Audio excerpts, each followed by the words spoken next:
Oh, Yeah. that's curious. We're joined by my dear friend, Mr. Yuri Rashkin from Minnesota, I think is correct. Close. Wisconsin. Wisconsin. I Wisconsin. got my We're totally confused. different thing, but very close. Actually, next state over is Minnesota. So you're close, Jonathan. Could you Hi, everyone. introduce yourself to my sort of dear panel here, who may or may not be familiar with your work? My name is Yuri Rashkin. I am originally from Mordor, and I've been in the United States for a long time, since I came as a child. And I am, among many other things, a YouTuber. And I mostly stream in Russian, which means that I get to talk to people in Ukraine and talk about what I love, which is American politics, because I'm actually a local elected official here in Wisconsin, and politics is something that I enjoy. But now American politics is intertwined with world politics, of course, and Ukrainian politics. And so I became kind of in-demand explainer of what the frick is going on in Washington and beyond. And I appreciate the opportunity, because Jonathan and I host a weekly podcast. I called it The Russian Threat. But we get together on Thursdays in what I call morning, which is 10 a.m. for me and 4 in the afternoon for Jonathan, UK time, most weeks. So Thursday. So that's what I got. And Yuri also does a weekly show with Vitaly Portnikov, who is one of Ukraine's leading journalists. So, yes, you broadcast in Russian, but I think you have a pretty substantial Ukrainian Russian-speaking audience there, especially who, Vitaly Portnikov is held in pretty high esteem by most of the Ukrainians I've spoken to. Even if they don't necessarily agree with everything he says, they always find him exceedingly challenging. And so I think, you'll find that Yuri has an interesting perspective. Yeah, Vitaly Portnikov, as well as Roman Cymbaluk, who is another very well-known Ukrainian journalist. And for them, I create kind of an opportunity to have a little bit of a bridge into the United States and to that audience. So I think it opens up new opportunities for everybody, but I'm certainly grateful to have such great co-hosts. Fantastic. Well, we were just talking about the idea of Ukraine strengthening on this anniversary compared to last year, and Russia relatively weakening. And it is all relative, but this is not a narrative that comes through in the media. Sorry to interrupt, but just add a point to where we were at. Like we're talking about like long range missiles and drones and whatnot. One thing I do really think is a good sign is when a company, and you can talk about whether there are controversies with Firepoint, but Firepoint as a company being asked to do work outside of Ukraine and to scale up manufacturing outside of Ukraine as well as inside Ukraine is a really good sign. Like Ukraine are making apparently 400 odd mobility vehicles a month, or at least have the ability to. Maybe it's just the money that's missing. So there is production of a wide range of weaponry that is now going on that the Ukrainians have control over, and they are starting to scale things up. And I think that is a really significant bit of progress for Ukraine. So I just wanted to finish that idea. For sure. I feel that that really is the only way that we're going to get through this, is by supporting Ukraine. And Ukraine is getting stronger because, for one, Ukraine knows where it's getting aid, for how long. We know that 90 billion euros has been allocated, and we know the timeline on that. With Russia, we really have no idea. They could collapse tomorrow. They could collapse next week, next year, but they're unpredictable to themselves, to be honest. And I find that after 4 years, the first, in my opinion, with all the Jake Sullivan cursing aside, United States has done a tremendous amount of good during Biden administration. And so I look at it, today being anniversary, of course, of the big war starting, as just such a learning experience for the world about how United States operates, and how we're capable of going in drastically different directions during our election periods, because we only have two choices. and that's what being polarized means.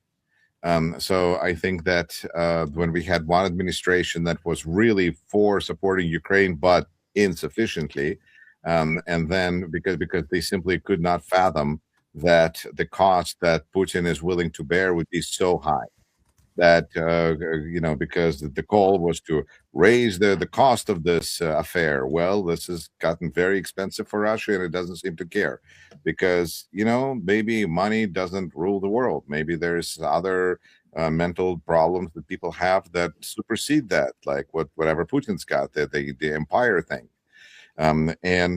So I think that now that we have a president in the United States who hangs Putin's portrait with him next to on the entrance to his residence, I think the signal is very clear, and that means that on one hand we are losing our alliances, we're losing our strength, we're losing our leadership. But on the other hand, it's important to admit that and to kind of own that, both for us and for others. We're kind of being forced into owning this when you look at what's happening with Iran, because we're like, could be doing a lot of things, but turns out we need, what do you call those? Allies, because we don't have them anymore. And that would really help with like Iran. And so that's not helping. Yuri, but, Yuri, has allies.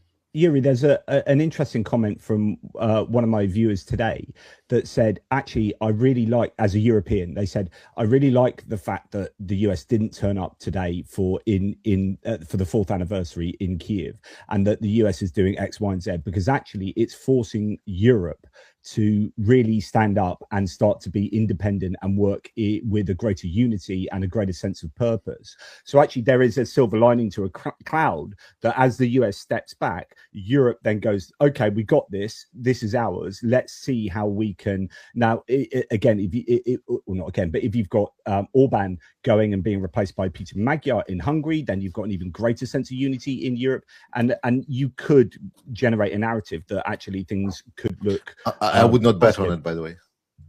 But do you think there's going to be cheating involved? Oh, 100%.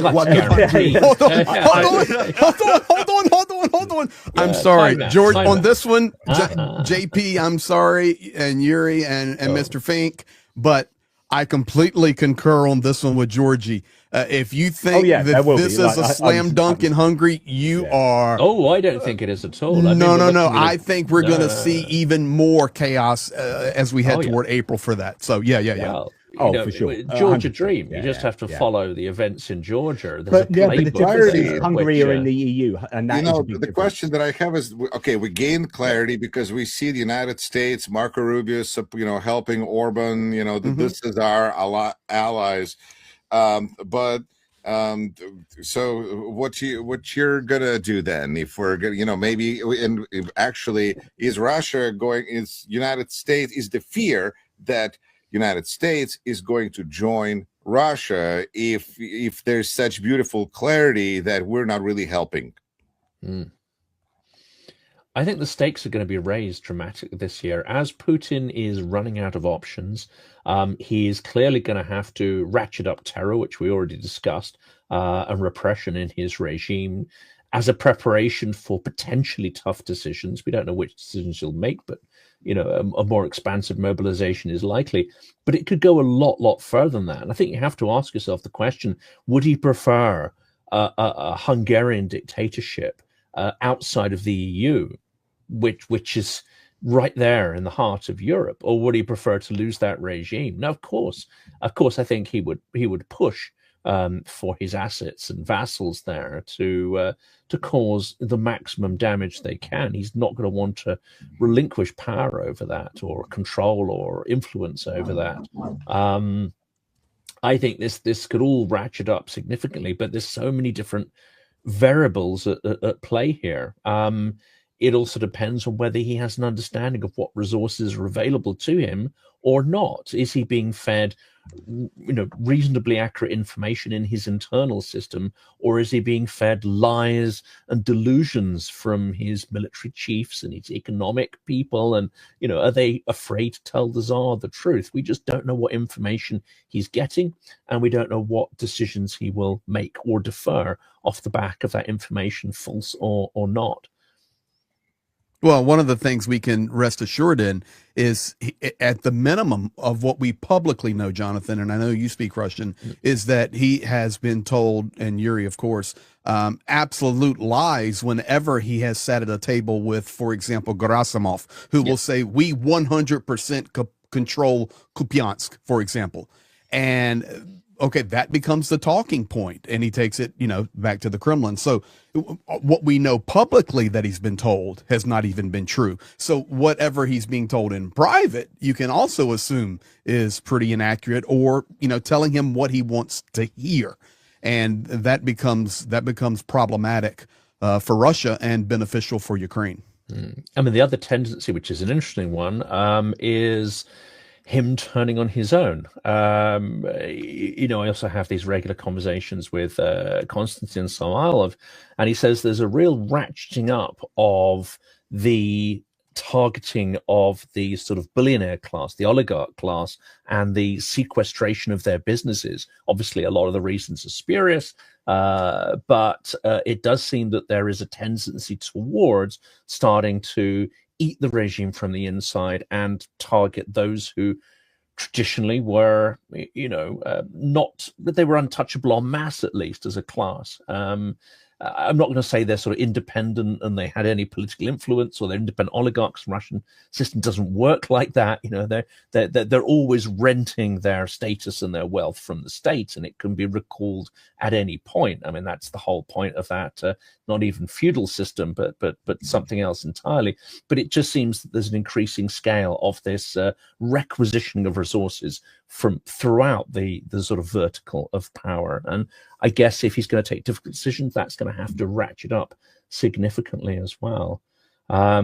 Georgi, do you think there's any? Is this interesting? Oh, sorry, no. My brain it's like I'm just like in a parallel dimension. My brain is just rotting out.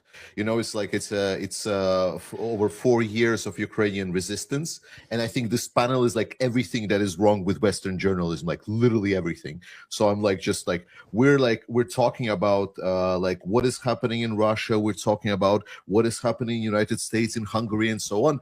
And we're treating Ukraine like it's some kind of a object of like, this influence from the outside, like it doesn't have a mind on its own. It's funny for me because like there's like so many. I just returned from Ukraine, and I saw so many new things that Ukraine is doing to win this war, to actually, go against whatever is being thrown at her by Europe, by US, by Russia, by whoever.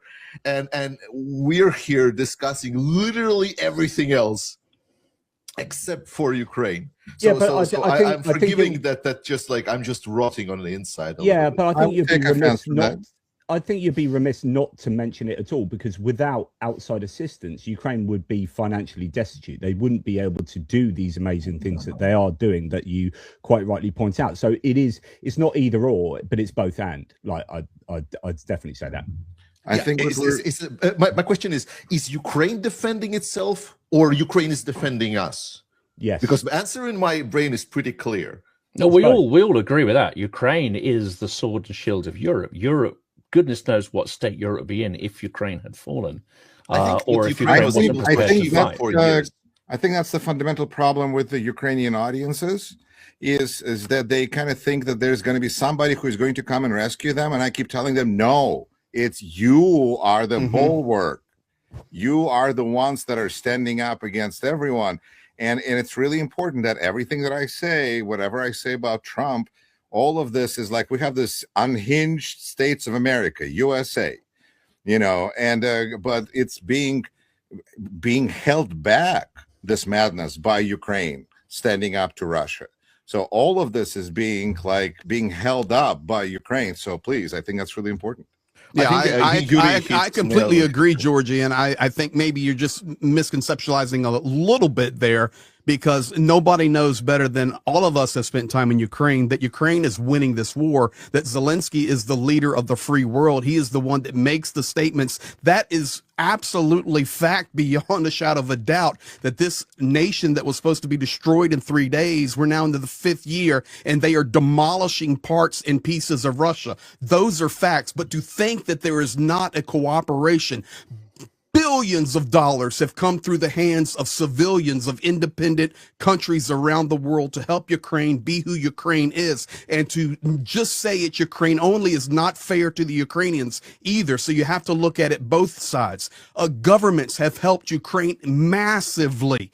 That's just a fact. But we all understand that at the epicenter of it all is President Vladimir Zelensky and the Ukrainian army. Everybody has failed Ukraine. The Budapest Memorandum is a failure. Every document, every negotiation, they stand and they lead and they fight. But just you can't just say, well, it's all Ukraine, because it's not all Ukraine. It's the pressure of the world pounding. Ukraine is defending Ukraine. Ukraine is kicking Russia's butt. It's easy. It's David versus Goliath. But in addition to that, to minimize what people have done, volunteers from foreign places that have went and given their lives and died, people that give up their habits to donate to Ukrainian causes, governments that have imploded because some have chosen to support Ukraine and some have not. I think when you have to put it all together. Of course, Ukraine is smashing Russia, but it's teamwork, man. Teamwork makes the dream work. And this is where I would like to, because I think Yuri is absolutely right here. When I went in Ukraine and I talked, like specifically was interesting for me, I talked with regular guys at the front line in Kramatorsk, and I asked them, I'm a YouTuber or whatever, let's talk about You're admitting that now. You're admitting you were there. Oh, yeah. This is now public. I didn't mention it. Yes, because, yes, it's public information that I just returned from the East. Yeah. So, and the people, like the guy that I remember talking to, like a regular grunt, and he asked me a question that I think is very, very telling, which is, when is Ukraine going to be accepted in Europe? And I thought like it was a bizarre question for me, because like how is this still not being perceived that Ukraine is Europe? And I think this is where Yuri's point is the most prevalent, that Ukrainians don't even fully grasp their current position that they're having inside of Europe. That right now Ukraine is not someone that is dependent on Europe, that we're doing some kind of handouts. European leaders right now, as you said, Jonathan, would be nowhere. Like if Ukraine would not stand up to Russia, where would it be? What we would be doing? This is the open question. How many of our population would run towards the action, would abandon their comfort and luxury lifestyles, or even non-luxury lifestyles? How many people would fundamentally change their lives in order to fight for essentially abstract values, identity, sense of freedom, agency, ability to express themselves, self-organize, solve problems? How many in Europe would actually stand up and do that? Would it be, and there would be individuals, of course, who do that, but would it be a threshold number? And let's face it, not everyone in Ukraine's done that. Not everyone in Ukraine ran towards the action, but a threshold number of people did, the same as a threshold number of people turned at Maidan to historically overturn a sort of Soviet kleptocrat from taking their country away from them. A threshold of people turned up, enough to turn the tide. I don't think we would reach a threshold in most of Europe. Now, that's maybe to do a disservice to the Nordics, Baltics, etc., who I think are different there. But if we take broadly Central and Western Europe, my big fear is that we would not get a threshold of people willing to defend, whereas what we would get is something like a clamor for a kind of Danegeld, the sort of medieval or early medieval trend where these nasty, vicious Vikings are just, we don't understand their mentality and we cannot organize to oppose that extreme violence. Let's just pay them off. Let's just pay them off. I fear that is what a lot of countries would reach for. And indeed, maybe their centrist democratic governments would be overthrown in favor of Kremlin-aligned puppets who are prepared to pay the barbarian off. You need, I don't know. liberal Maybe democracy with teeth. You need liberal democracy with teeth, and that's what I think. Let me ask a question. I would be interested to hear all of you guys' opinions, and I'm sure everyone on the channels would also. Going forward into 2026, what would you consider? Because we all are fighting for victory. That's easy. What is victory? Yeah, going into year 5. Yeah, that's what I was asking earlier. Like, what is victory? What is realistically? I just like to hear most that Ukraine can achieve. Yeah, well, my answer is always very simple. It's whatever Ukrainians decide, but I would like to see a Ukrainian state. For that's it, and the rest is up to Ukrainians. Like whole territorial integrity. No, like period. There's Ukraine, state of Ukraine that exists. And the reality is, but there has to be peace, because if there's no peace, then what are we talking about? Because there has to be some kind of borders that are respected, and Ukrainians are the only ones who can determine what those borders can be with their armed forces, because Putin doesn't understand any other way. I guess that's my answer. Yeah, and I agree. That's a decent sort of minimalist answer that allows as much as possible. It's like that, as long as the Ukrainians. I'd like to see Putin slaughtered. That would be nice too. Georgie.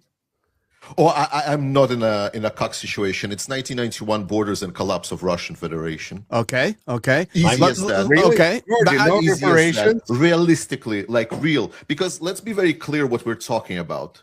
Are we talking about cope, some kind of a half situational, maybe that we can drag along, or are we talking about victory here? Because the question was about victory. Yes, right. I think if Ukraine vision for victory is clear. If war ends and Ukraine exists, Ukraine won. Yeah, and then the Russia comes back. No, that's different. Then it's not peace. No, but the question was about victory, right? We're talking about something victory. Yeah, for me, victory I use that word on purpose, victory, because you get. I see everybody's different points. The 3 that is answered, and Jonathan Fink is yet to answer. But I understand the perspectives of it all. But since it was my question, I'll kind of moderate it if it's okay. But it's well, then I'll come in with my the casting vote, because you have to. You have to ensure that Russia can never do this ever again, not only to Ukraine, but to anybody else. And then I even take it a step further, because we got everything from 91 borders, reparations, Russia defeated, to if we can hold on as a state and have a peace that lasts for future, what's the guarantee it never comes back? It's why Zelensky's talking about 30-year security guarantees with U.S. congressional approval, not just some whisper in the back room between Rubio and Subiga. And we're talking about real standards. And then I even take it a step further. Ukraine joining the European Union, is that a part of the victory equation? So I just wanted to throw it out there for thought. So, and get your guys' opinions. Yes, sir, Mr. Fink. I'll cast my vote here, and I think Georgi knows which way I'm going to vote on this one. Essentially, Russia does not understand, does not have a culture of law and legality. It does actually not have a culture of understanding borders. And anyone who's traveled around, especially around Karelia and places, that hit me incredibly hard. The idea that no one cared absolutely that this territory had only recently been absorbed by the Russian Empire, in the 1930s.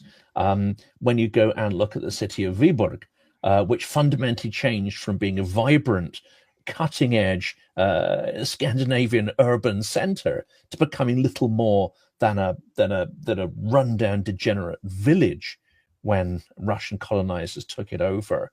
But they don't care. Theft is absolutely ingrained, and the only law is the power to take and hold territory, wealth, etc. There's no idea or concept deep in the culture of property, legality, or any of the stuff that's evolved in Europe over hundreds and hundreds of years of multiple revolutions. They didn't really go through the sort of feudal stage. They didn't go through the Enlightenment. They didn't go through the Renaissance. They didn't go through any of these major civilizational stages. So as long as Russia is an empire, it will always attack.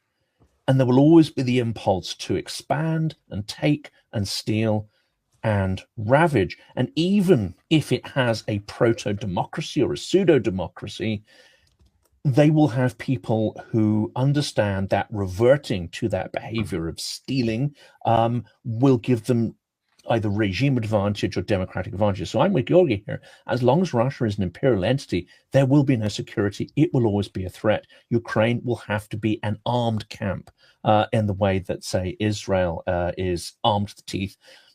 And it'll have to stay that way forever as long as Russia exists as a unitary entity. So that's, I'm afraid, my answer. My answer would be there's a difference between what do I think victory is, as in what would it look like, and I'd agree with Georgie that 1991 borders, everything back to normal, Russia crushed.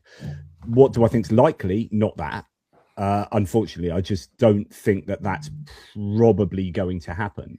And I think that if they are going to regain much of the territory, I think that will come diplomatically thereafter. Militarily, so it depends as well what you mean by victory in terms of a military victory or a kind of political military victory over a longer time period. In that case, I think there is a much likelier case that Ukraine can regain all of its territory and Russia just is kicked out of Dodge. But I have actually another part of this answer, because I think for me the first part was my American side, but I think that really from Ukrainians' point of view, if I dare to be, please correct me if I'm wrong, but I think it really matters what kind of country Ukraine is. Because if Ukraine emerges from this as a deeply corrupt oligarchic country with, with some pro-Russian president that is leading the country, and, that would not be victory. I don't think that's likely. I think Ukraine is in a really good position to be healthier than it was 10 years ago. I'm doing the democratic thing. I'm starting a poll in my chat.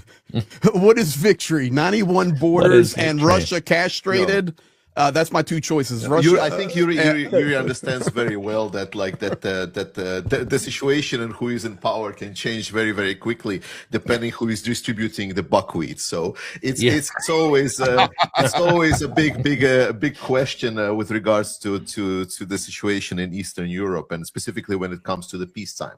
Right now, Ukraine is definitely on the drive, and I stated when this war started on who's gonna win and how Europe is gonna look was gonna be defined by how are we going to treat Ukraine. And we haven't treated Ukraine the best way, right? We haven't closed the sky. We haven't, we're still having this discussion whether Ukraine is part of Europe or it's not part of Europe, whether it should be part of NATO, which is fucking doing the whole point what NATO is supposed to do on itself. So it's it's a whole of these discussions that are happening.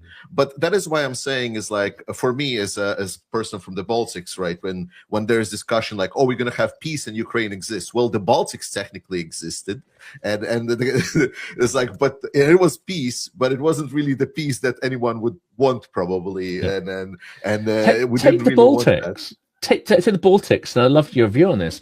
To say, is Ukraine accepted into Europe? You can ask that same question: is the Baltics yet accepted into Europe? In that, are there voices given equal weight with, say, German voices, which until very recently were appeasing Russia?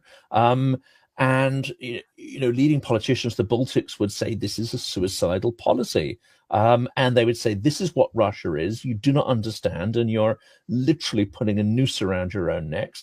This is the big question as to whether, not just Ukraine, but others that tell Europeans uncomfortable truths are actually considered on a par with, the large engines of European economy, Germany in particular.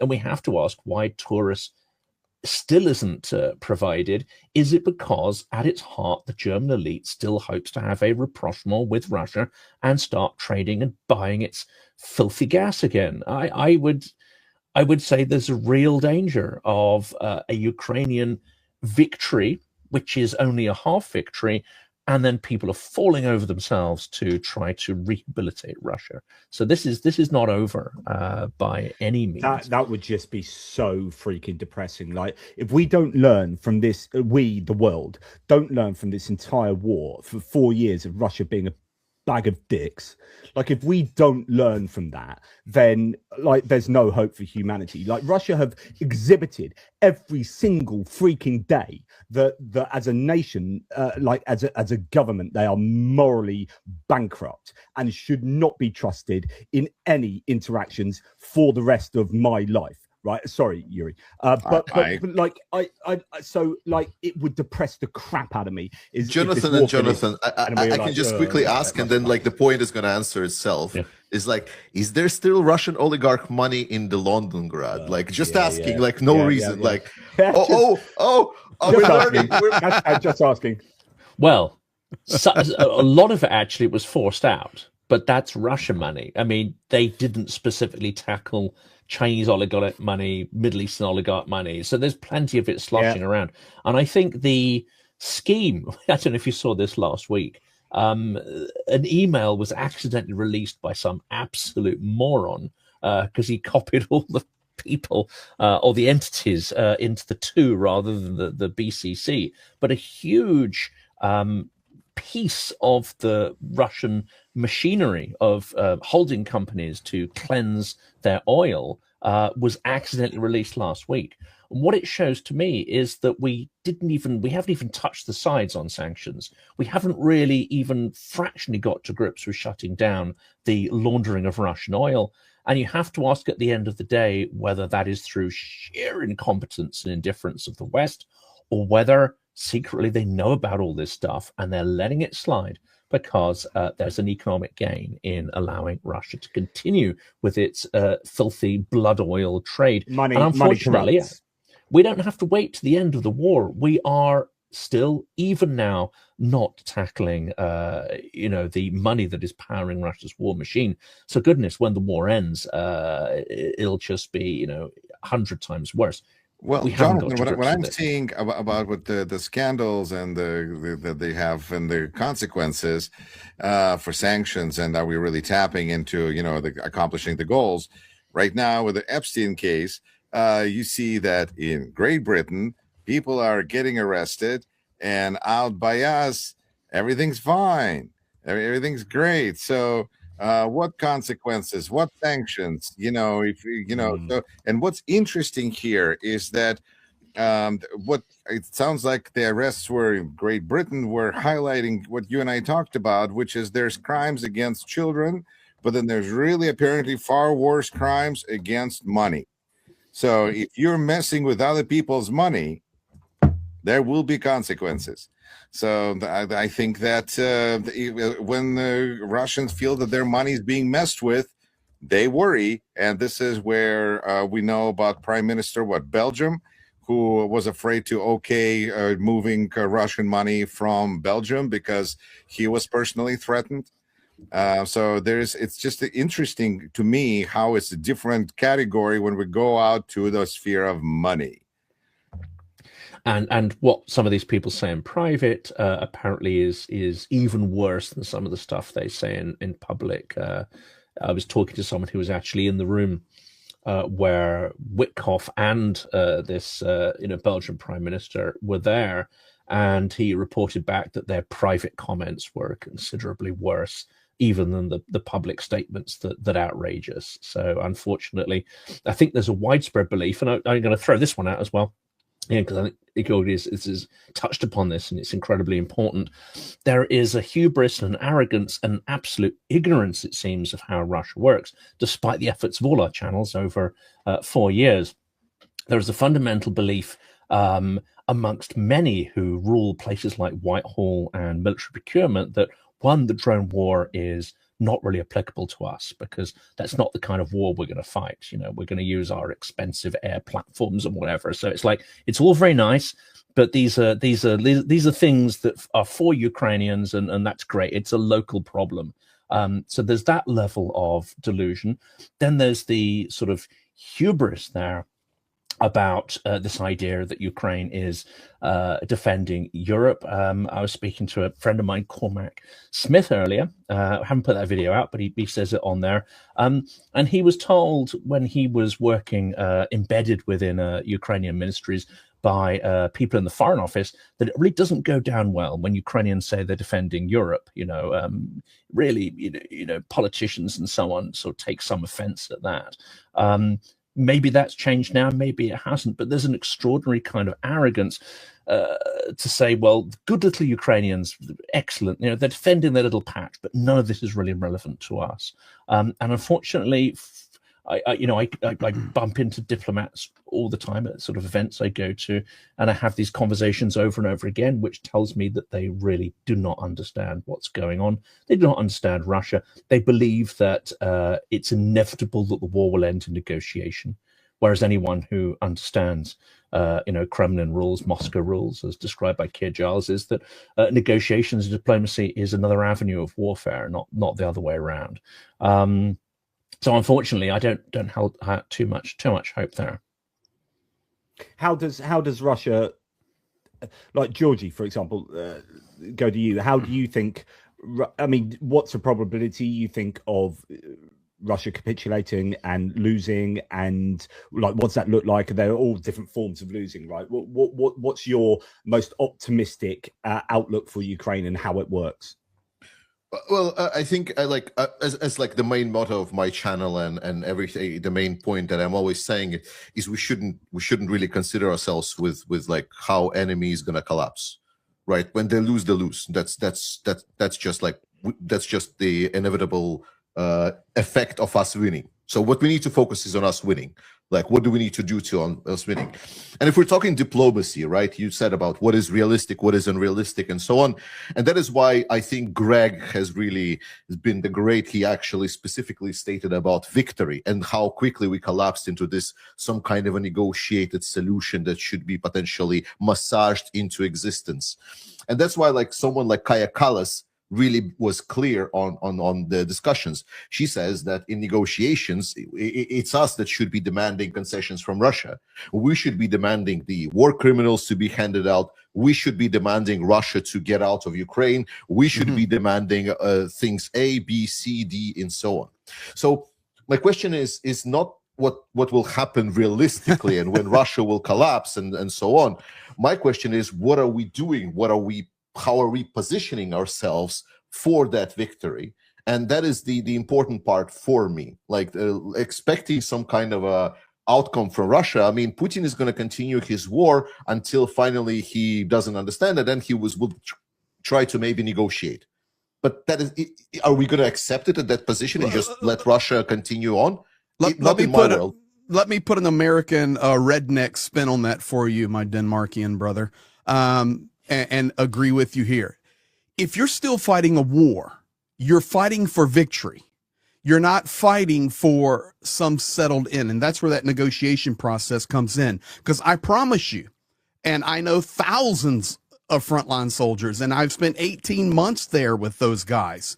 They're fighting for victory. They're not thinking about, well, if we can get this place, then we're going to be able to better negotiate for that. And then if we can replace Rutte over there and then get into the EU by June 2027, and then, get Putin taken. They're not thinking about any of that. What they're thinking about is victory. And victory for them is 91 borders right now, 91 borders, just from what I've learned from all of my time in there. And until you get to the point where you're not fighting for victory, then you're fighting for something else. And that's not a war anymore. Now you've moved it to a negotiation game. You've moved it to a capitulation game. You've moved it to an economic game, a border game, a secure, a guarantee game. But if you're still fighting the war, you're fighting for unequivocal victory. That's just how I think they view it. And so I think that's what I'm trying to say. That doesn't mean that a year from now we're going to see something different. Yes, sir. Thank you. That really helped me understand a little better my take. I guess different take on this one, because I think if you look at it from the point of view of soldiers, my guess would be that their victory is Russian collapse, because Russia has to stop fighting. If Russian war machine collapses, I would imagine to the soldiers that's victory. Yes, I think it's true. I mean, I don't think, again, from my similar discussions, I haven't had nearly as many as Greg there, but I don't think anyone would seriously think that there is a plausible negotiation you can have with Moscow, because they will always lie, always dissemble, always cheat, always ask for more, and then whatever they agree to, they'll break it 5 minutes later if they have impunity to do it. I think everyone who's fought Russia directly understands this, and everyone who's lived under occupation understands that as well. So what Kaja Kallas says here is you have to dictate terms to a Russia that has been broken or finds itself incapable of putting men in the field.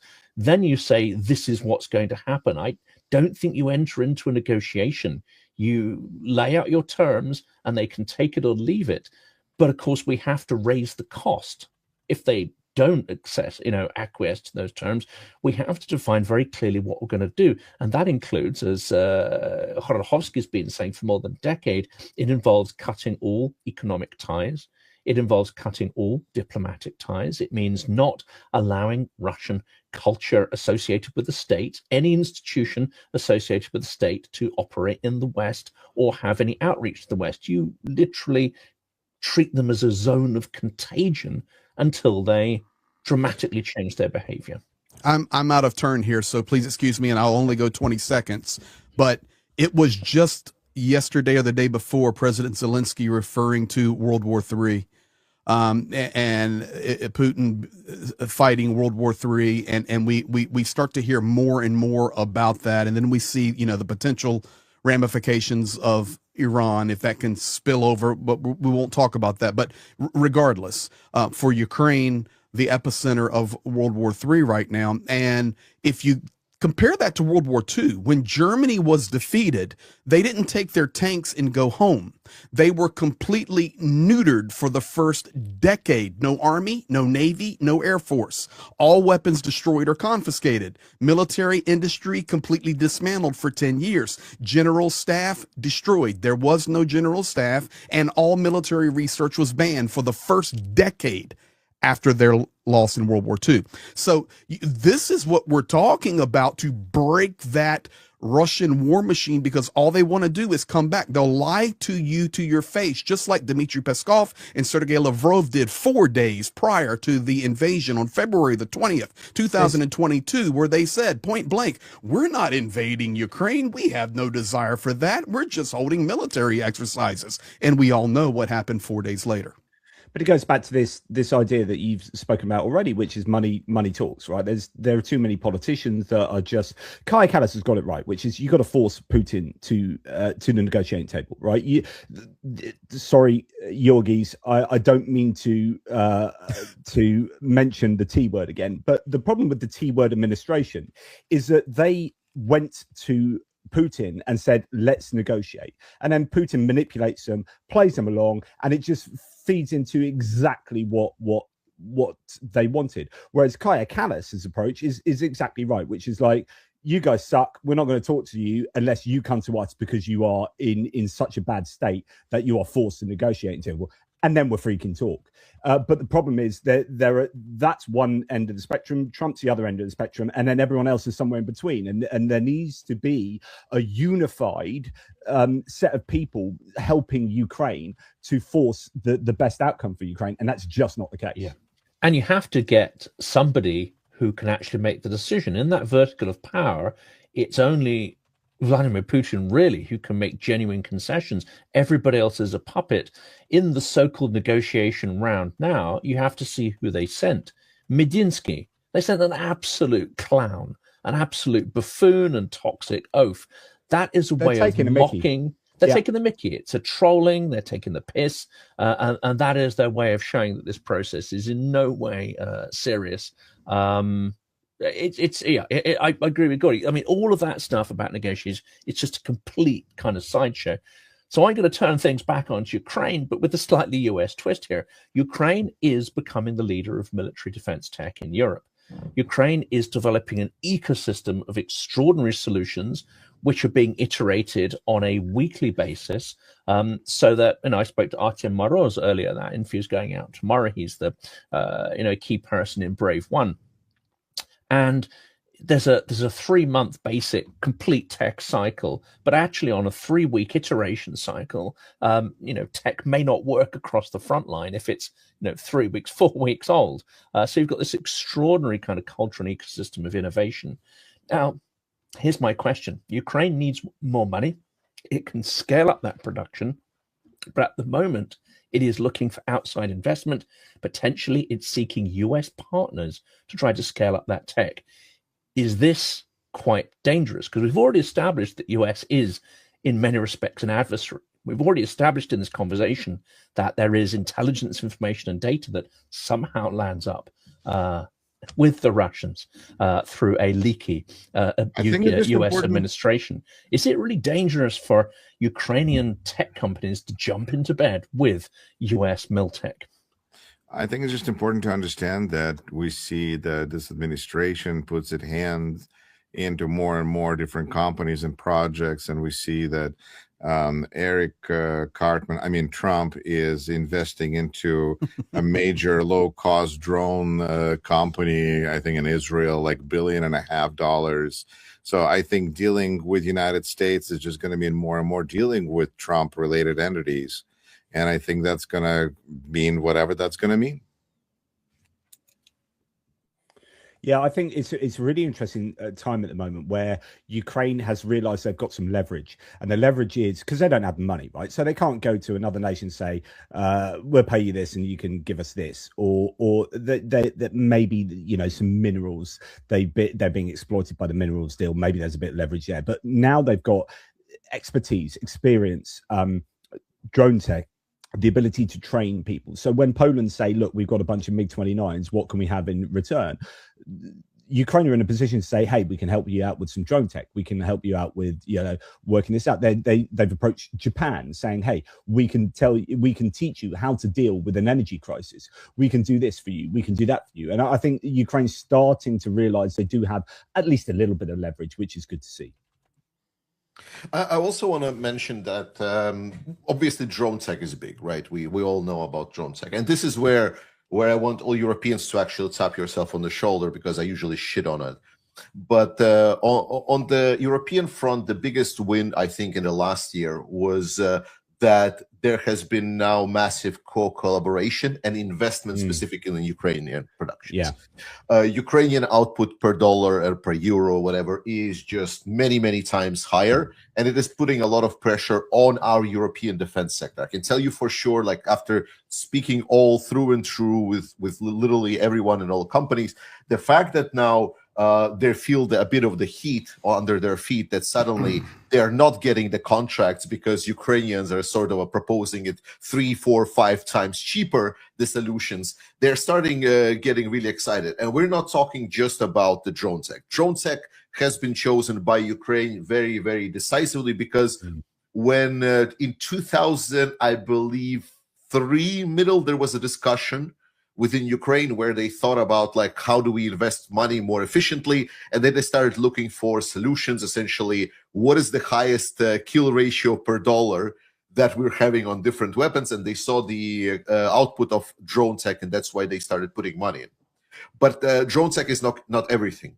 And the fact of the matter is that right now, Europe is going to become a very big hub for a lot of military industrial output. Not only because we're investing in Ukraine and Ukraine is producing stuff, but because of the additional competitive pressure going onto the European companies to actually start producing cheaper and better. Biggest example, Helsing. Helsing has been like a unicorn in drone production in Europe. Yet we almost didn't see any of their drones being used on the front line. Why? Because they are PowerPoint salesmen. They are getting the government contracts to then separate, make something that sort of flies, and that's like our product. and then spend majority of the money to make nice PDF files or images, and by lobbying companies that will go to the governments and get them even more government contracts. And that was the whole working model of them. Yet as soon as we now have Fedorov that came in as a minister of defense in Ukraine, instantly that contract got discontinued, and Helsing now is finding themselves in a bit of a hot water, asking like, what do you have been doing all this time? And this is the pressure, the competitive pressure on Europe to actually get better and cheaper for all of our oil security. And that is going to be a big, big W for Ukraine in short, medium term. 100%. Two things to that.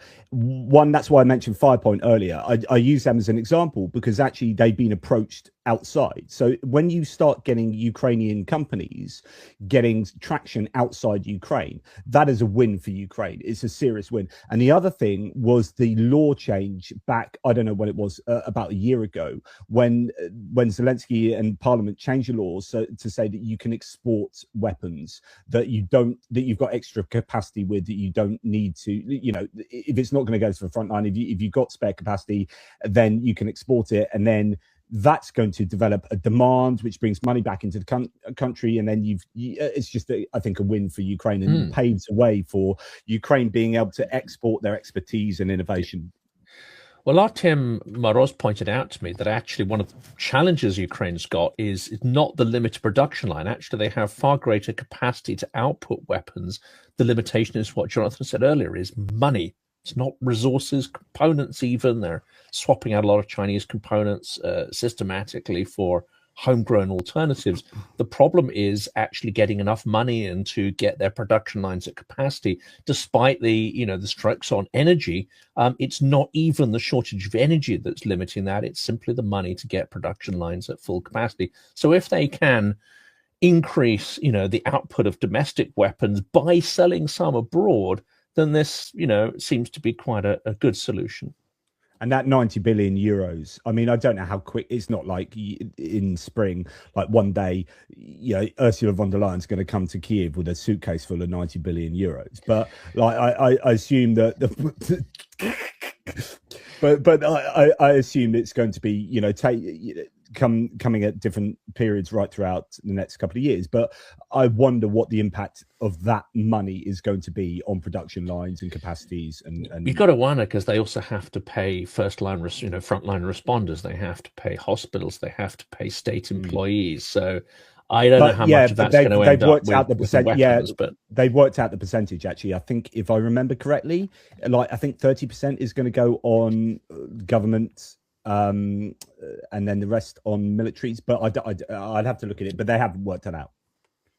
Well, I would just like to say, as the homegrown, I know Yuri is here in the United States, and Dobro Bojelovit, but I as a homegrown redneckian here from the U.S., I listen to you guys there in the UK and Europe, and I'm just sorry that the United States is not a trustworthy partner anymore. And as an American who loves my country, I love my country, I love our military, I love the great things that our country has done in the past for the world, and it's disappointing. It's disappointing. I can remember so many times being with soldiers early in the war, first 12 to 18 months. Let's put it in that window. Greg, thank you so much for everything you guys are doing, U.S. is doing, and now we hate to say it, but we just don't trust the U.S. anymore. And you're an unreliable partner, not the Americans, not people that are helping. That is a differentiation. Make sure we understand that.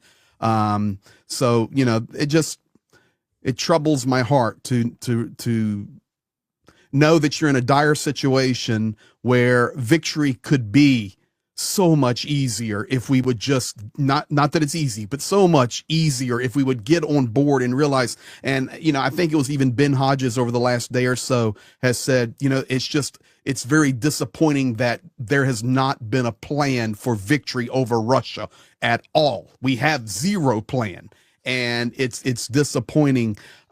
So for that, we all do the best we can, but just so bothered. Greg, we'll adopt you. If you ask nicely enough, we'll adopt you. Thank you, JP. And you share the name with our favorite. Don't come to Denmark. We have a so-so attitude to immigrants. So let me tell you something. Let me tell you something. Don't come on a boat. Right now, I promise you, Georgie, if I come to Denmark, you will be picking me up at the airport, because right now, I don't think the American passport's very much liked in Denmark or Greenland right now. So I will. I will definitely. Yeah. No, I'm sort of vouch for you. We know our American friends. It's fine. Yes. But to pick up on that point, I don't think in terms of actually defining an outcome, defining victory, I don't think Europe has been any better. We are perhaps in Britain not quite as coerced by the nuclear blackmail. We are not quite as taken in by Putin's kind of rhetorical tricks, because we carried on providing Storm Shadow, and we didn't really care when the Black Sea Fleet headquarters was beautifully blown to smithereens by one of our lovely, gorgeous missiles. But we have not defined a plan. We have not defined what victory is. We have not tooled up and supplied Ukraine or tooled ourselves up in order to achieve that victory. So I think we're all in the same boat here. And but again, is that a problem of leadership? Sorry to interrupt. Yes, it is. It's vision and leadership. A lot of people on my thread asking, who is the leader in Europe? As in, really, who is the leader? Because at the moment, sorry to say, but the team, but who is leading the Allied response? And the problem is, you've got all these different entities. You've got the EU, you've got countries, you've got the US, and we're never going to have a unified voice. And we've got great rhetoric. No, but that makes it very difficult to get a vision. But if you ask any of them, despite the great rhetoric on supporting Ukraine, not a single one of them will be either willing to or prepared to or could articulate a vision of how Russia should be beaten, or what Russia should emerge afterwards, and whether we are going to actually try to actively play a role in shaping that. None of them want to think about that, because it is the hard problem, it's the difficult problem, and they hide behind various excuses that well, that's not for us to consider, that's for the Russian people. Well, I'm sorry, the Russian people do not have a history of democracy. They do not have a strong and cohesive opposition. So we're just going to end up with a problem if we don't take a more active approach. But unfortunately, again, talking to diplomats and those behind the scenes, I can tell you that this is an allergic question. They do not want to open that Pandora's box of what Russia should be like, and whether we should play an active role in actually. And if I can chime in here, because it feels like I'm starting to think about this conversation, this question, and I wonder, how helpful is it? How helpful for us to think about where we need to end up when we see that Russia is not stopping, and maybe rather than focus kind of on all the different, my brain gets overwhelmed, and I go, maybe I should just think about what's the right thing to do, help Ukraine. And that, I think that there's a certain kind of a feature there but the inability to actually strategically think through how a Russian defeat will be achieved, the inability to open that Pandora's box. We just don't know. We don't know, but the paranoia, the absolute inability to think about those scenarios means we will never think about how that victory can be achieved. In fact, we will hold back. I think there's been an active holding back on delivering what we should deliver to Ukraine, because our leaders are allergic to the very idea of It's all too vague. Whatever it takes, we'll be here till the end or whatever. It's like a horrible phrase. Okay. And Starmer repeated that today, and several others repeated that today on the anniversary, as long as it takes. That phrase is an obscenity already. It's an abnegation of leadership. It's horrific, but it also that only happened. But there's a reason that happens. Yeah, but it happens because there is no leader. So unless someone stands up and says, "Right, I am going to be the leader, and you are all going to coalesce around me, and we are going to help Ukraine. We're speaking to Ukraine. What does it take for them to win? Right, we have a clear vision that is jointly generated with Ukraine." then it's top down. Then we know what to give them. But unless you have that, you end up having countries just giving them dribs and drabs and this and that. Oh, let's give you 100 mobility vehicles. Yeah, we don't need that. We can make them ourselves. This is what we need to win. Give us this 100%. So the vision needs to come from a joint effort that just isn't happening because there's a fractured alliance, because that's the nature of individual countries. Well, I would just say before Georgie goes off, I would just say this before they're pulling their punches. That it's worse. Your enemy can't be your friend, number one. And number two, I really like what you said, Yuri. I actually agree with you on this. To try to define what that ultimate victory is, and call it for what it is difficult. So instead of doing that, the best thing we can do is help the nation of Ukraine achieve victory, and that is on any way possible, whether it's militarily, economically, socially, every way possible. And then, JP, you're going, okay, we need that leader to stand up. The leader has stood up. His name is President Volodymyr Zelensky. Yeah. And he's trying to lead. And these coward leaders, and even some of them in the UK, you called out Starmer, I'll call out Starmer. You keep saying the same crap over and over, which is, we're with you until Jesus comes. Well, good luck, buddy, because Johnny Pierce doesn't think Jesus is ever coming. So let me just tell you, you've got to be pinpointed, aggressive, and but you've got to understand why people are saying that. They're saying that because there is a... Because they have no... It's what Ben Hodges said. They have no plan. I'm saying the same thing. I know you are. No vision, because there is no unified kind of sense of alliance. Agreed. I mean, you've got coalition of willing, you've got the EU. Okay, then I'm going to say... all these disparate sort of groups. I've been holding this back, and I'm going to say it one time because I know Georgie don't want to talk about it. But Trump has destroyed any possibility of unity that can come between what used to be friends and allies that could bind together and help Ukraine in an overwhelming way to defeat Russia. That's just a fact.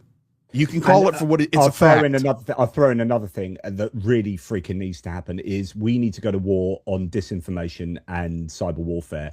Like, we need to go on the offensive. I've been saying this for a long time, but we need to be attacking Russia. And I'm sure we are, and we're not talking about it, but it needs to be far more concerned. But disinformation, we need to be shutting down Russian disinformation, because it is affecting our democratic discourse and our democratic mechanisms. Like, our democracy is being attacked as we speak. Each of the countries that we're in by Russia. Johnny, you'll love this. I visited the wait. Are you saying that the European plan of fighting disinformation at the center that they created, that said that the best way to fight disinformation is to inform society that you're being misinformed? Are you saying it's not working?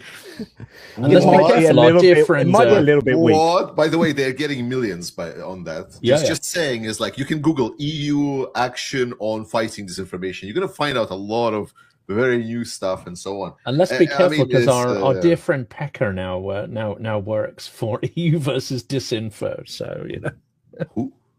Pekka Kaliniemi. Oh, Pekka. Okay, nice. Pekka's gone over to the.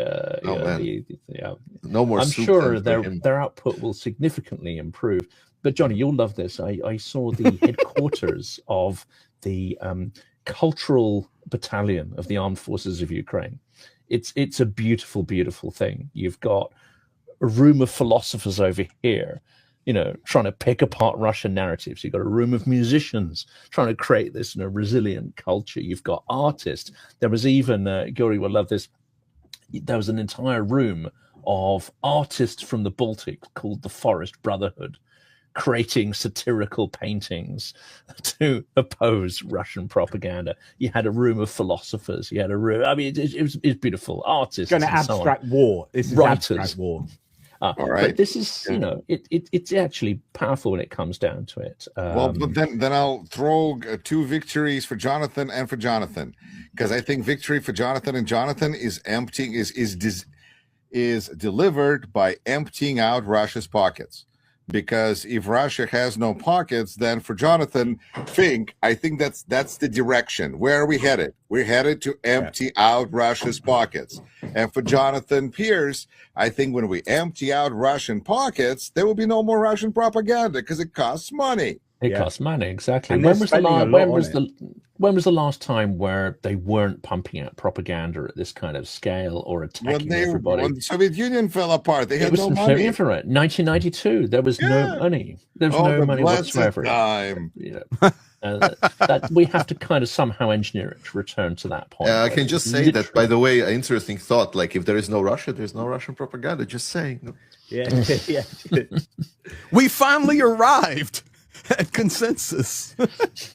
Yeah, I mean, this is. I mean, that has, for Russia not to come back and take a second bite of the apple, it has had no money, and that if it has no money, it will disintegrate. Like, and it will. Yeah, how likely that is to happen, I don't know, but it's good to see the National Wealth Fund being eaten up on a monthly basis. So that's at least something. It's a bit more complex than that. Like, I looked into the economics. Like, it's terrible, but they're doing their stuff right there right now. They have been aggressively cutting a lot of the programs for their economy. So yeah, their expenditures. They're cutting their spendings, because I was very, very much surprised. But Russian culture. Oh no! I mean, that's one of the 5 aspects that Budanov said, and so on. And I agree, Jonathan, that it's very important. A lot of these things that are being said about the culture and so on. It's one of the aspects that we need to fight on. But like, for me, the question is like, well, how many of these aspects are, for example, on TikTok, right? It's one of those metrics that I think, because what I always try to remind to everyone, that we, the supporters of Ukraine, are super niche. Like, we are barely existent.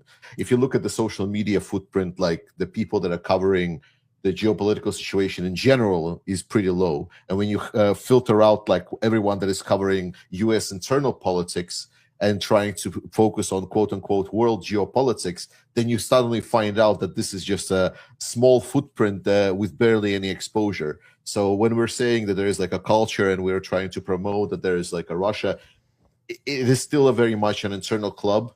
But I always say to not lose your faith about it, because few people make change and continue supporting Ukraine, and that's what matters. And yeah, I'm just doing the work I've done over the last 4 years, and actually I report on freaking anything that takes my interest, which is anything around the world. And actually, people are, I get American viewers that are like, oh my goodness, I'm not hearing this anywhere else. This is really good to hear about, this aspect, and then trying to draw it all together and how it all connects. I find that really important. It's all about the joining the dots, and how actually it is really important to understand how China operates, to understand how Russia is operating, to understanding the war in Ukraine. And I'm just one person, but I think, hopefully we are all involved in trying to make the information spaces full of more meaningful matter and help Ukraine. Well, at least that's my intention. Amen. Hear, hear. Yeah. So, Yorgis or Georgis. Yorgis. I mean, it's right there. You can just read it. Georgi. Oh, yeah, Yorgis. Yeah. That's funny. That's basically what I said.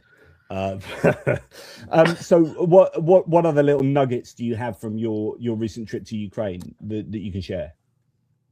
I mean, it's actually wonderful, right? Everyone was looking into how they can survive the energy, how resilient are Ukrainian people, and they're pretty resilient. Like, that was the main thing that I really wanted to gauge, right? Because we're here discussing how this war should end and how much we need to support, and I'm being a bit provocative, and it's all good and fine. This is all good fun. Mm-hmm. But for me, the important part was to gauge whether Ukrainians are continuing and ready to continue fighting, because that is the most important. For us in Europe, we a little bit are selfish, because we are having this nice and cozy life that we used to, because Ukrainians are fighting, because Ukrainians are dying. So for us, it is sort of a beneficial for Ukraine to continue fighting, hopefully winning. And that's why, for me, understanding whether Ukrainians are still ready and willing to go was crucial, and they are. Despite all of the cold, despite all of the everything, it's super annoying. Like, when you wake up in your apartment and you don't have any electricity, Like just the annoyance level is hard to describe. Not that it's demotivating, not that it's so on, but just the fact that like you're waking up, you need to go to work, you forgot to charge your phone or something in the evening, and then suddenly you need to go somewhere, you don't have everything, and you still need to function like a normal being, despite the fact that there's been air raid alarm and so on. Like the missile strikes that we're looking at Ukraine and thinking that it's horrible for Ukrainians, it's more of a like, man, again. Could you do it maybe the other night? I really needed to wake up for the morning because you still need to function. I know you're answering Jonathan's question here, but I just want to throw in Georgie is telling you the absolute 100% truth right now. So listen, he just got back. He's spot on. And the only thing that gets frustrating, Georgie, is when you're on the 11th floor and you go out and go, daggone it, I got to walk the steps, not the lift. Don't get in the lift. The elevator is the worst, like, because in Ukraine there's a lot of high-rise buildings, and it is like the nightmare. Like if you need to get up and there's like that time, some people specifically run away from work earlier to get specifically the time when there is still electricity so they can get back up to the apartment while the elevators are still running. Yes. It is. You don't be like in this. when the power cuts off either. No, you do not. That's not great. Sort of. And finally, just to finish off, like the best part, as I was moving eastwards, like towards the front lines and so on, the most obvious and clear feeling that I got and takeaway from my whole trip, and I'm going to finish with this, is that as soon as you get into that eastern part, you start seeing the sense of direction, purpose, dedication. There is no more discussion whether we need to do this, whether we need to do that.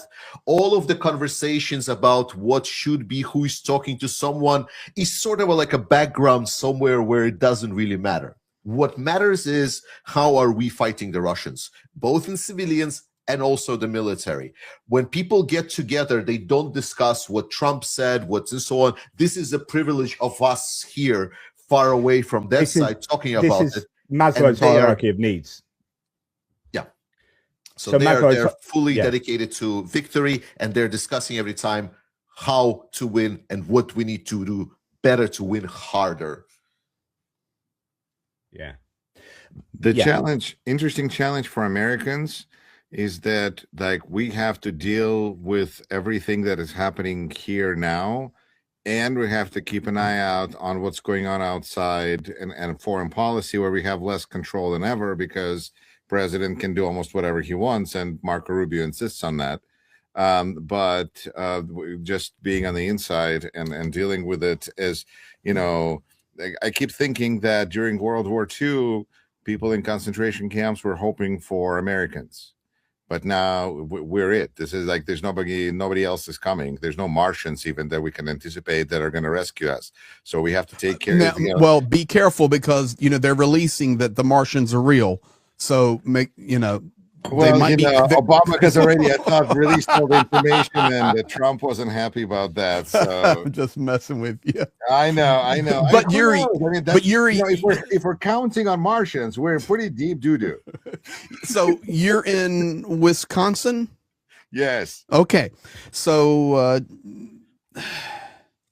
why such heavy sigh? No. Wisconsin. Well, you're a cheesehead, but listen, no, you're Midwest. So over here in the East, there is zero. I can't say zero. Let me be as accurate as possible. In the United States, in media right now, which we all understand mainstream media is a failure, but there's very minimal talk about Ukraine right now. So we're so important what we do every day. And last week, guys, I was live last Wednesday, and then I had to leave. I was heading to a meeting where a group had asked me to speak about Ukraine and propaganda and explain to them what's going on. And I was in a room full of people, and some of them even asked me, is the war still going on? Okay, yeah. That's the reality for our European and Brit friends here inside the USA right now. And it's not all. And the Americans that are in the chats right now on any of the channels, you're not.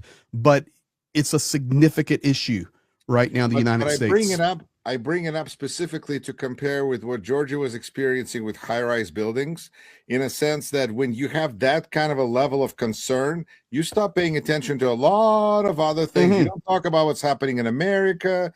And in America, the harder the life gets, the less we pay attention to everything else as well. And that's really dangerous. Very. I mean, this is the trick of authoritarians all over, isn't it? Is to actually make sure that you're concentrating on where the next meal comes from. You're not thinking about bigger strategic issues. You're just I made it to the elevator. Yes. Yeah. You're just trying to concern yourself with your immediate circumstances. This is why I find Ukraine so incredibly fascinating, in that everybody has to think about their immediate survival and staying warm in these things. And yet you will also have strategic conversations. You'll also be looking above your own immediate concerns to think more strategically. And I think that's an extraordinary skill that we kind of have to relearn, because I think we've gotten out of the habit of being able to do those two things at once: concentrate on that immediate survival and think, look beyond the horizon, look to the future, look with some form of optimism and hope, and then plan for how you achieve that hope. This seems to me a uniquely Ukrainian concept, which at some point, I'm sure we had it in spades as well, but we have to relearn that. And to Greg's point about people not paying attention in Wisconsin, I think on some level you're absolutely right. Yes, we have a lot of, Minnesota next door, and ICE and what's happening over there, that's, very close to us, and people care about that a lot.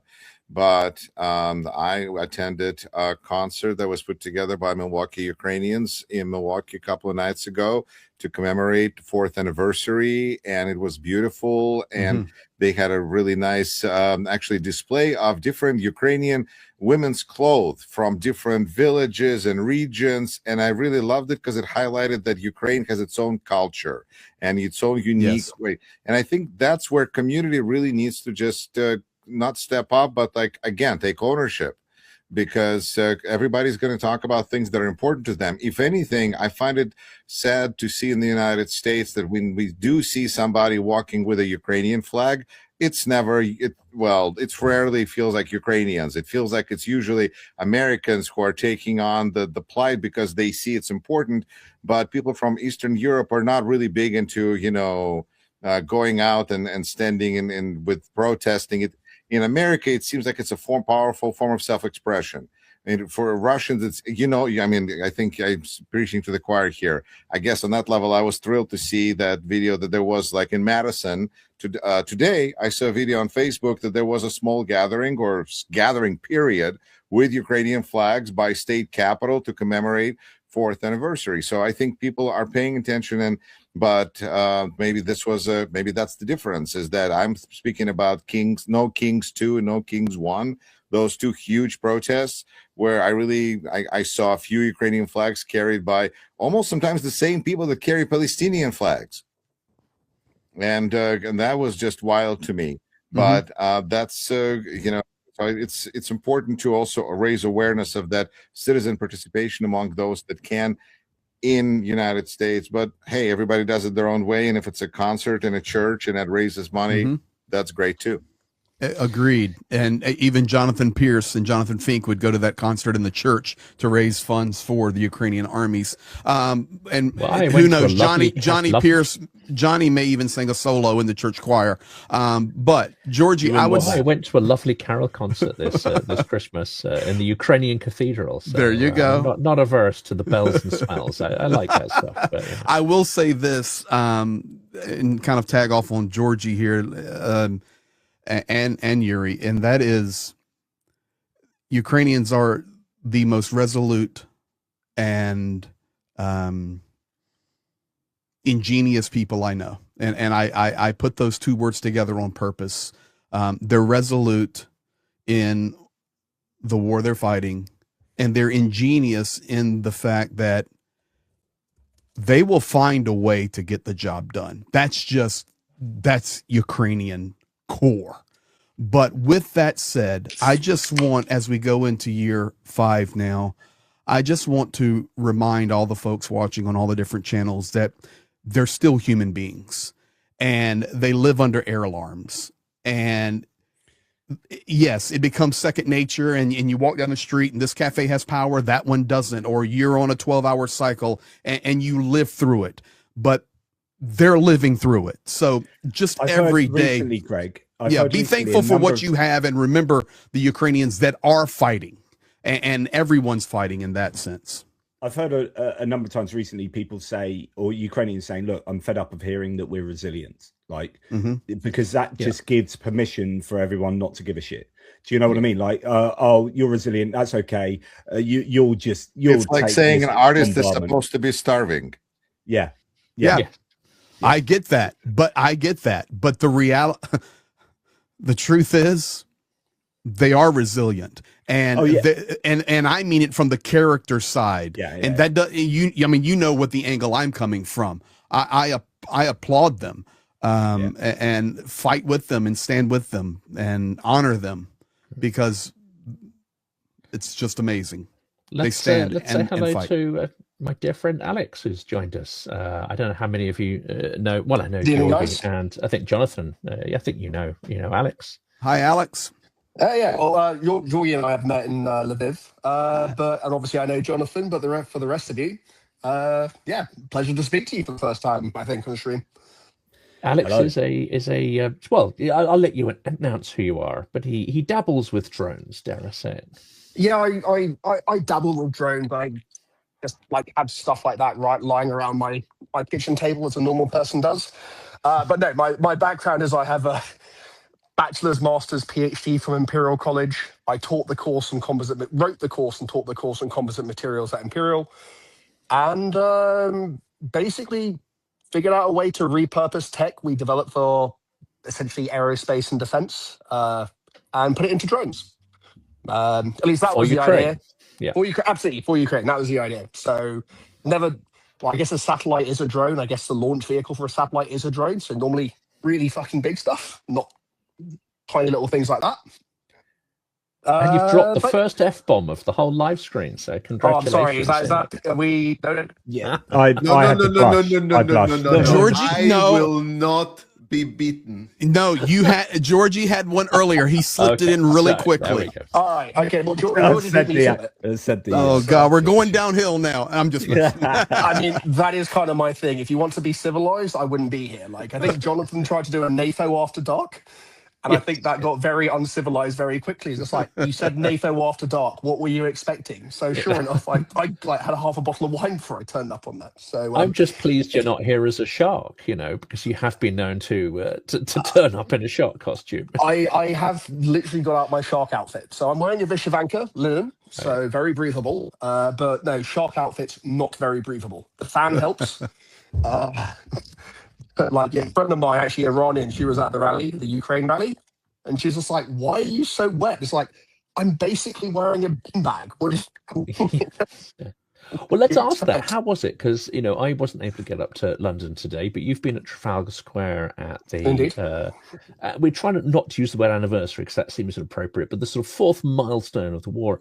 What was the sense there? The speeches, the atmosphere in Trafalgar Square. I would say notably more professional this year.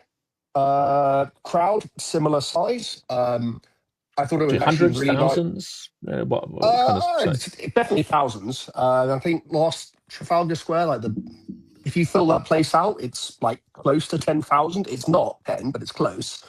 But yeah, the place was packed. I also thought it was interesting this year. A lot more foreign flags. So I happen to be a friend with someone who organises these Women Life Freedom rallies in the UK. She's come to actually the first time she went to a Ukrainian event, she went with me because she thought Ukrainians might not understand that the Iranian people are different to the Iranian regime, so she didn't want to go alone. So it's gone from last year, she's like, I'm going to go if you're here. I wasn't supposed to be in London. I'm supposed to be in Kyiv today, but missed the connecting flight. But yeah, she was there anyway. But it's great that she's just like, I know Ukrainians now. She had a couple of Ukrainian friends. You might have seen photos of Ukrainians at Iranian rallies going, there's a really good one where there's a Ukrainian mother going, I want freedom for my kids and I want freedom for Iranian kids because I'm a mother and I want equal rights and equal opportunities for all people. So she was actually now a friend of my Iranian friend. So the fact that the Iranians feel confident enough to be like, if we turn up with a lion and sun flag, they will know we are against the regime which is sending drones to murder Ukrainians. Shitloads of Hong Kongers as well. Obviously, you have the Baltics and the Nordics there. Nothing that's standard. But yeah, it's the nationalities which maybe are a bit more unexpected. So I thought that was interesting. I thought it was great that Iranians were just like, okay, these people understand that we're trying to defeat fascism as well. It's just our enemy's internal, your enemy's external. And yeah, I thought that was actually a really nice thing to see. So interesting development, but yeah. But in terms of the professionalism, personally, I actually didn't particularly like it because in front of the stage, they had these like VIP seating area, so we couldn't get up in close. But in terms of who they had on the stage and the orchestration and how it was choreographed, very, very much, very professional. I'm not sure whether that added or detracted to the feeling in the crowd. But at the same time, if you're the audience, I can't even remember how many ambassadors we had from all over the place, just coming up and going, hi, I'm the ambassador from my country to the UK. Proud of it because my country and the UK are on the same page. There was a little bit of a pissing match in terms of who's giving the most money relative to their country. It's actually the Belgian guy said he was like second or third last. Like, can we stop talking about how much we're each giving and just all agree that we all need to do more and just get on with it? Appropriate coming from the Belgians who blocked the full handover of Russian assets. That was interesting. I'm just like, bold.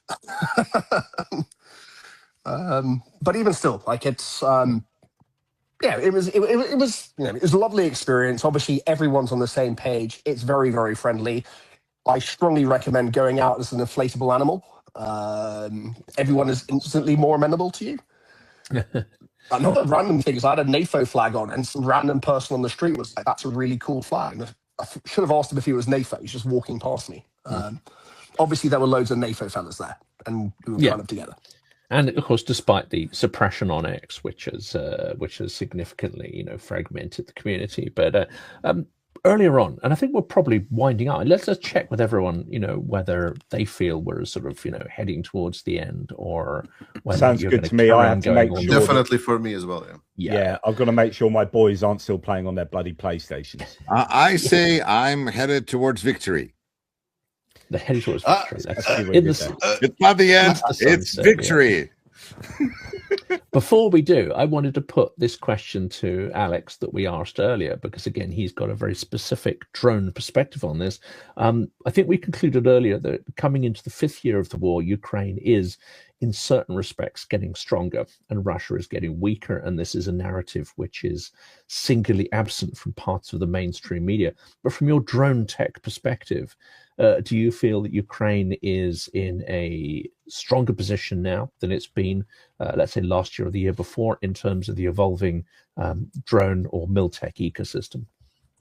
I mean, well, you've interviewed me about this. Obviously, Ukraine always develops the innovation. As I mentioned before, there's the possible exception of fiber, where they had an advantage because of Chinese help.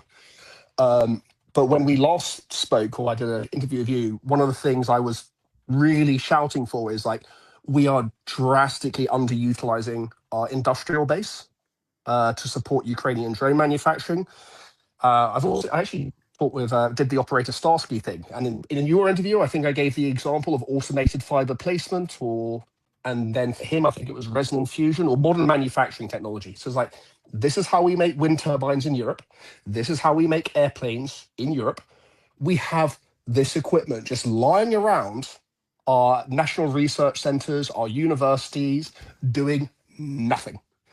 And that was like a year ago, and I thought it was really, and one of the things we actually specifically talked about, I said, look, if you went to an automotive manufacturer, I think I gave the Germans as an example, and be like, look, you guys are having a really bad time. You're getting your asses kicked by China, but you have a lot of highly trained technicians, skilled workers, engineers, who are basically massively underutilized. For example, the BMW plant, BMW makes something called the i3 and the i8, used to, carbon fiber car. For an i3, so this is a family car, family runaround. The entire carbon fiber chassis weighs 70 kilograms. They can churn one of those out of a mold in less than 10 minutes.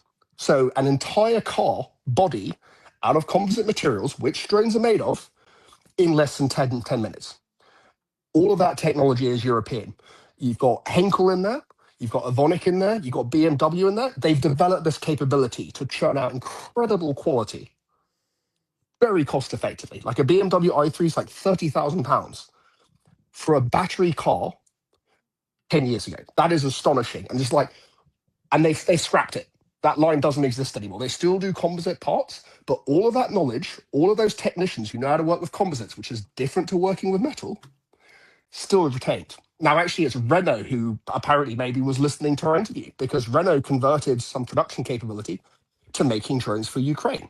And one of the other things I said, one of the other things I was talking about with Jonathan is just like, okay, labor law with unions is a bit tricky, but if you went to these guys like, look, you're not allowed to do more hours per week or whatever, how about we pay you overtime and you just use this stuff which costs millions or billions, which we're not using? And Renault have apparently gone, seems like a good idea. And they found that 90% of the people in that plant will volunteer to do overtime to make drones for Ukraine because they're proud of it. And I knew that would happen because I know the guy who basically makes the launch tubes for the, what's our surface to air, what's our manpad called? Martlet LMM. It's the British one which has the tungsten things that come up. So he was giving Starstreak, that's the one. Yeah. So he was saying that he was giving a talk at an event I was giving a talk at, and he was saying that actually when the full-scale invasion broke out, like the motivation amongst his employees, apart from a few, he's just like, generally speaking, productivity went up because they're like, we're making weapons for Ukraine. And he's like, my employees are really proud of that. So the fact that Renault have jumped in here and gone, okay, we're repurposing automotive production capability. Like they make the i8. I have one. It's a really good car.